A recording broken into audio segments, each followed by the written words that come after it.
Good morning students हम legislature chapter read कर रहे थे। लेजिस्लेचर पार्लियामेंट के बारे में हम बात कर रहे थे, जिसमें हमने बात किया था कि पार्लियामेंट की क्यों ज़रूरत होती है।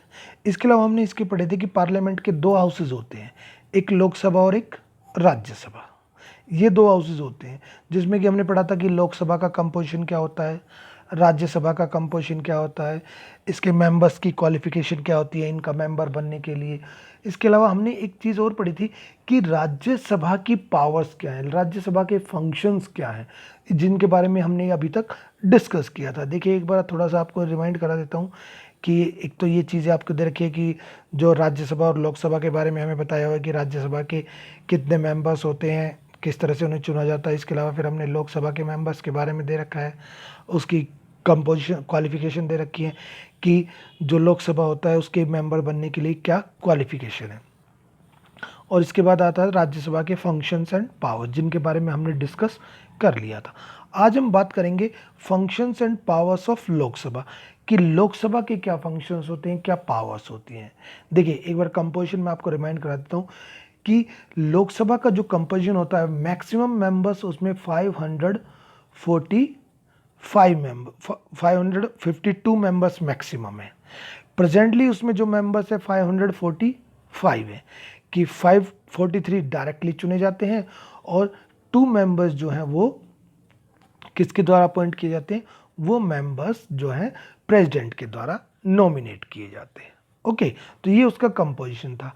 आज हम उसके पावर्स की बात करते हैं। देखिए सबसे पहले आता है लेजिस्लेटिव फंक्शंस, की कानून से रिगार्डिंग जो फंक्शंस है। फर्स्ट है इसमें money bill originate in the Lok Sabha, कि मनी बिल जो होता है, मैंने आपको बताया था दो तरह के बिल्स होते हैं, एक मनी बिल और एक non money bill. Money bill सबसे पहले लोकसभा में आता है और नॉन मनी बिल जो है वो दोनों हाउसेज में किसी पर भी आ सकता है, चाहे वो पहले लोकसभा में भी जा सकता है या राज्यसभा में भी जा सकता है। Second, on the non money bill both Lok Sabha and Rajya Sabha enjoy equal powers, कि नॉन मनी बिल्स में जैसे इसमें दे रखा है कि लोकसभा और राज्यसभा दोनों के पास इक्वल पावर्स है, कि दोनों में से किसी भी हाउस में वो ओरिजिनेट हो सकता है। थर्ड आता है if there is a deadlock on ordinary bill, कि कोई साधारण बिल है नॉन मनी बिल, उस पर एक डेडलॉक है, दोनों के बीच में पेच फंसा हुआ है कि एक हाउस पास कर रहा है, दूसरा हाउस उसे पास नहीं कर रहा है, तब दोनों हाउसेज की ज्वाइंट सिटिंग होती है, कि दोनों हाउसेज को साथ में बैठाया जाता है। Where Lok Sabha enjoy in numerical advantage, जहाँ पर कि लोकसभा को बेनिफिट मिलता है। देखिए आपको मालूम है कि लोकसभा के मेंबर्स जो थे 545 मैंने आपको बताया था, और जो राज्यसभा के मेंबर्स थे वो 245, यानी कि 300 का डिफरेंस है, यानी कि लोकसभा में 300 मेंबर्स ज़्यादा है और वो उस चीज़ का बेनिफिट उठाता है और ज्वाइंट सिटिंग में उस चीज़ को आसानी से पास करा लेता है। एक एग्जाम्पल के थ्रू समझिएगा कि सपोज करो किसी चीज़ को पास होने के लिए दोनों हाउसेज से 50% मेंबर्स चाहिए। 50%, जैसे कि अगर हम लोकसभा में बात करें 540 मेंबर्स है सपोज करो, तो उसका 50 बैठता है 270, यानी 271 तो हमें चाहिए लोकसभा से, और दूसरा उसका मान लेते हैं 240 है, तो वहाँ से चाहिए 121। अब दोनों का आप देखिए 50-50 निकाल के कितना होता है, 271 प्लस 121, ये हो गया 392 मेंबर्स। अब लोकसभा ने तो इसे पास कर दिया, लोकसभा में चाहिए थे केवल 271 और वहाँ से तो कर दिया 330 मेंबर्स ने, 330 मेंबर्स ने, तो वहाँ से पास हो गया। अब राज्यसभा में कितने मेंबर्स की ज़रूरत थी, 120 की ज़रूरत थी, लेकिन वहाँ से 120 मेंबर्स नहीं हो रही हैं, वहाँ से सपोज करो कि 50, 60, 70 मेंबर्स हो रहे, कि वहाँ से ये आप कह सकते हो 100 मेंबर्स हो रहे, 20 मेंबर्स की शॉर्टेज है, वहाँ से नहीं हो रहा। तो ऐसे में क्या किया, दोनों हाउसेज को बैठाया, दोनों हाउसेज के कितने मेंबर्स हो गए, 780 मेंबर्स। पास होने के लिए चाहिए कितना, 780 में से आप लगा सकते हो कि लगभग ये बैठता है 370 नहीं सॉरी 380 के आसपास बैठता है, 380 90 के आसपास, और 330 वहाँ से है, 100 वहाँ से 430, वो उसने अपना बेनिफिट उठा लिया। तो ये चीज़ें होती है, तो इनकी ज्वाइंट सिटिंग होती है जिसमें कि लोकसभा अपने उसका बेनिफिट उठाती है कि उसके पास ज़्यादा नंबर्स है इसलिए। तो ये तो था लेजिस्लेटिव फंक्शंस। इसके बाद है फाइनेंशियल पावर, कि पैसे से रिलेटेड। फाइनेंशियल पावर में एक हम पहले पढ़ चुके हैं कि money bill can originate only in Lok Sabha, कि मनी बिल सबसे पहले लोकसभा में आएगा और लोकसभा से पास हो गया तो राज्यसभा उसको रोक नहीं सकता। The Lok Sabha can remove A government, कि लोकसभा सरकार को रिमूव कर सकता है if A money bill is rejected on the floor of the house, यदि लोकसभा में मनी बिल रिजेक्ट हो जाता है तो सरकार हट सकती है। ओके, कॉन्स्टिट्यूशन अमेंडमेंट फंक्शन, ये लगभग सेम है, अब आगे जो हम पढ़ेंगे लगभग सेम है। कॉन्स्टिट्यूशन के रिगार्डिंग कॉन्स्टिट्यूशन में कुछ चेंजेस करते हैं तो दोनों ही हाउसेज के पास इक्वल पावर है, लोकसभा के पास जितनी पावर्स है उतनी ही पावर्स राज्यसभा के पास है। कंट्रोल ओवर एग्जीक्यूटिव के ऊपर कंट्रोल राज्यसभा भी रखती है, लोकसभा भी रखती है, लेकिन लोकसभा थोड़ा सा ज़्यादा रखती है। The council of minister is responsible to the Lok Sabha, कि काउंसिल ऑफ मिनिस्टर जो है वो लोकसभा के प्रति रिस्पॉन्सिबल है।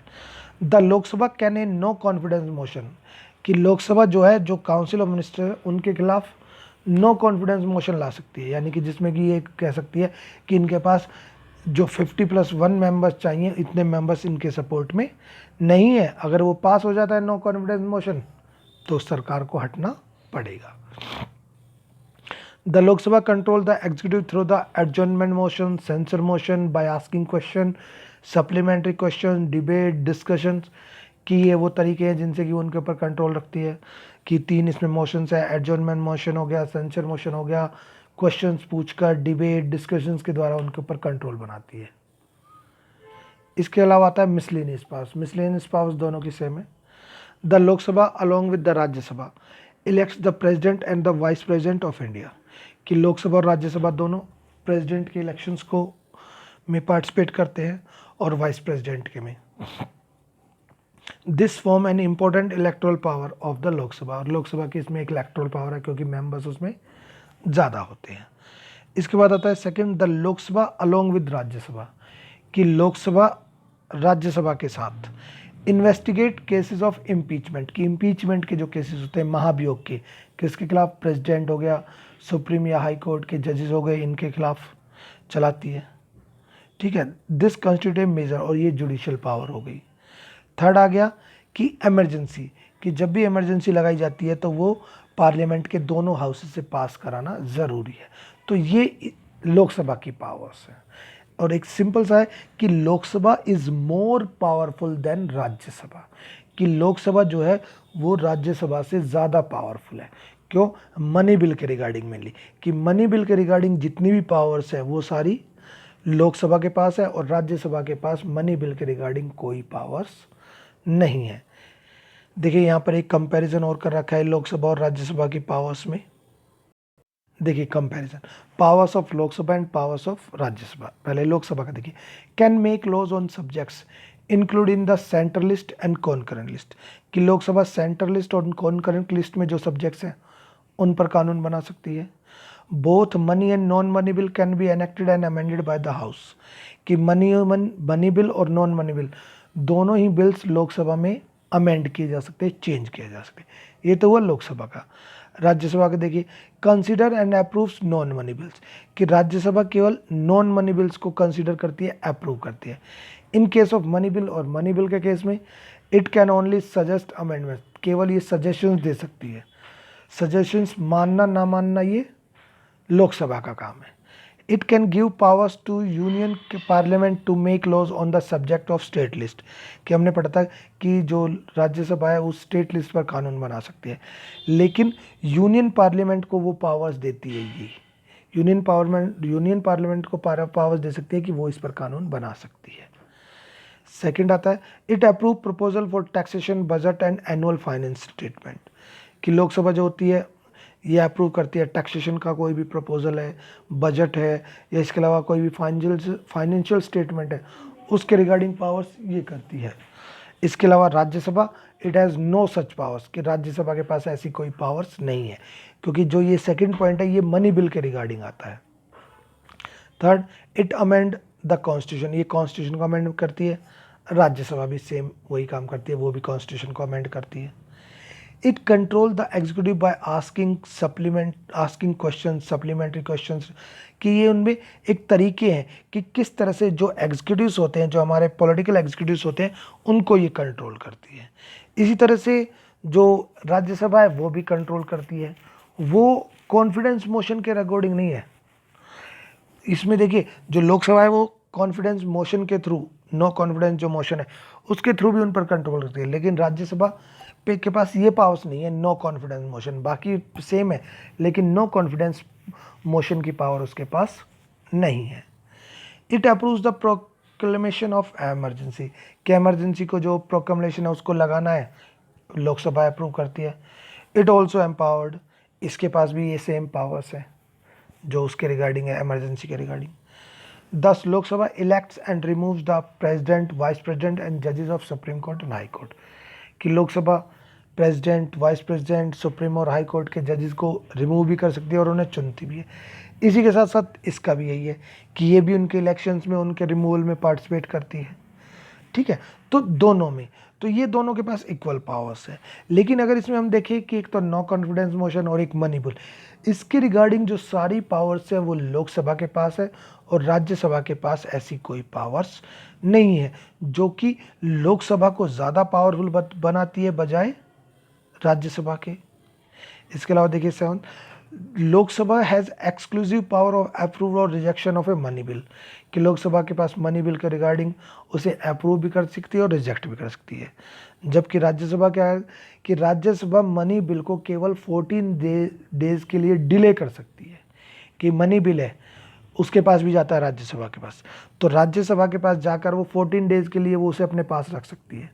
अब वो यस करे नो करे वो वहाँ से पास माना जाएगा।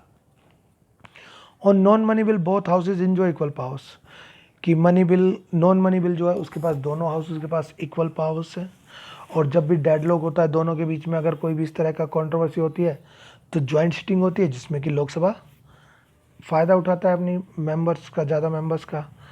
और इसके अलावा राज्यसभा की बात करें कि इक्वल पावर है, डेडलॉक में वही है कि दोनों के पास बराबर पावर्स है, लेकिन जॉइंट सिटिंग में क्या होता है, राज्यसभा नुकसान उठाता है। किस बात का? क्योंकि उसके पास नंबर्स जो हैं वो कम हैं।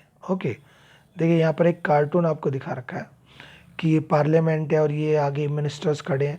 इसमें क्या है, देखिए the parliament is the boss, कि पार्लियामेंट बॉस है and the ministers are looking very humble, और मिनिस्टर जो हैं बिल्कुल यहाँ पर एकदम हम्बल, एकदम बहुत ही सॉफ्ट दिखाई दे रहे हैं।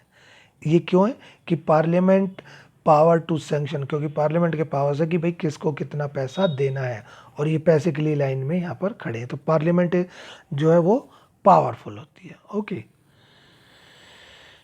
इसके बाद है evolution of the position of Rajya Sabha, कि राज्यसभा की पोजीशन के बारे में देखो, हमने पढ़ा भी है कि राज्यसभा की पोजीशन जो है वो ज़्यादा पावरफुल नहीं है, उसके पास ज़्यादा पावर्स नहीं होती है। फिर भी देखिएगा, despite giving Lok Sabha a better position, कि लोकसभा के पास ज़्यादा अच्छी पोजीशन है राज्यसभा के।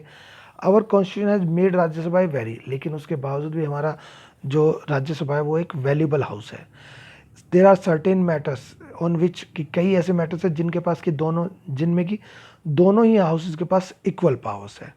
अब देखिए इसमें क्या है, election and impeachment of president, removal of जजेस, सुप्रीम कोर्ट हाई कोर्ट के जजेस, एमरजेंसी को लगाना, ऑर्डिनेंस है या कॉन्स्टिट्यूशनल अमेंडमेंट्स है, इन सभी में दोनों के पास बराबर पावर्स है। एंड इन स्पाइट ऑफ कि इतनी पावर्स होने के बाद भी वो थोड़ा सा इन्फीरियर है, थोड़ा सा पावर्स में कम है। Rajya Sabha is the of supreme value, Rajya Sabha की कुछ कारणों की वजह से बहुत सुप्रीम वैल्यू की काफ़ी। देखिए it is a permanent chamber, कि परमानेंट हाउस होता है, कि एक बार जो इसमें सिलेक्ट हो गया वो 6 महीने के लिए रहेगा और कंटिन्यू रहता है। While the Lok Sabha is not subject to dissolution, कि लोकसभा की तरह डिसॉल्व नहीं होता है, जैसे लोकसभा को भंग कर दिया जाता है। And when ever Lok Sabha is dissolve, और जब लोकसभा नहीं होती है वर्किंग में, तो राज्यसभा उसकी जगह सारा काम करता है, कि इमरजेंसी लगानी हो प्रेसिडेंट से कैसे, तो प्रेसिडेंट का रूल लगाना हो प्रेसिडेंट, तो वो सारे काम उस समय राज्यसभा करती है। राज्यसभा के पास कुछ स्पेशल पावर्स है जिसमें कि वो स्टेट लिस्ट के ऊपर कानून बना सकती है। इसके अलावा नई ऑल इंडिया सर्विस को क्रिएट कर सकती है जो उसको एक वैल्यूबल बनाती है। और Rajya Sabha is a house of Elder statesman, कि उसमें एक बड़े लोग, अनुभवी लोग होते हैं, एक्सपीरियंस लोग। Many important public bills have been introduce, कि काफ़ी इंपॉर्टेंट जो पब्लिक बिल्स होते हैं वो राज्यसभा में इंट्रोड्यूस किए जाते हैं पहले। और जो यहाँ के सीनियर पार्लियामेंट्स होते हैं, क्योंकि यहाँ पर अलग अलग डिपार्टमेंट के हेड्स भी होते हैं अच्छे अच्छे, वो लोग इन पर अपनी ओपिनियंस रखते हैं, जिससे कि लोगों को काफ़ी ज़्यादा बेनिफिट होता है। तो राज्यसभा के पास पावर्स कम है, लेकिन उसके बाद भी ये काफ़ी एक वैल्यूबल हाउस है। ओके।